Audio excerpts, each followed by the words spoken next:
পূর্ণ রাস্তা থেকে কিছুটা দূরে এক পুরনো ও জীর্ণ কুটিরে বাস করত আসলাম। তার সারা জীবন কেটেছে অন্যায় আর অপরাধের পথে। চুরি, ডাকাতি, মানুষের সাথে প্রতারণা, এমন কোনো পাপ ছিল না যা সে করেনি। আসলামের নাম শুনলেই এলাকার মানুষেরা ভয়ে কুঁকড়ে উঠত। সে ছিল এক ঘৃণিত চরিত্র, যার হৃদয়ে দয়া বা অনুশোচনার কোনো স্থান ছিল না। এক রাতে সে এক ধনী ব্যবসায়ীর বাড়ি থেকে বিরাট অঙ্কের টাকা চুরি করে ফিরছিল। কিন্তু হঠাৎ প্রচণ্ড ঝড় শুরু হল। আকাশ ভেঙে বৃষ্টি নামছিল আর বিদ্যুতের ঝলকানিতে সবকিছু আলোকিত হচ্ছিল। আসলাম আশ্রয় খুঁজতে গিয়ে একটি পুরনো মসজিদের দরজার সামনে থামল। সবাই তখন গভীর ঘুমে। শুধু একজন বৃদ্ধ মুসল্লি জায়নামাজে বসে আল্লাহর কাছে দুহাত তুলে কাঁদছিলেন।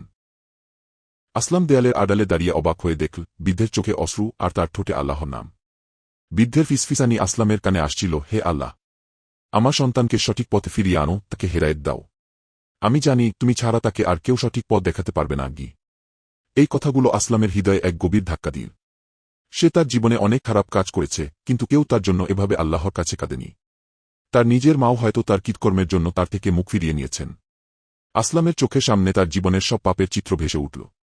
সে দেখল কিভাবে সে মানুষকে কষ্ট দিয়েছে, কিভাবে তার জন্য মানুষেরা কেঁদেছে।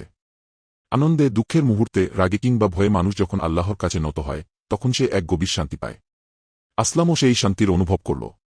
তার চোখেও পানি চলে এলো।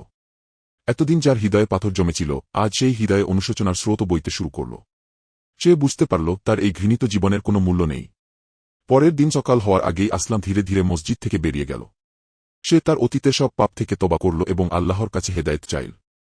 সে প্রতিদিন মসজিদে যেত, নামাজ পড়ত এবং অসহায় মানুষের পাশে দাঁড়াত।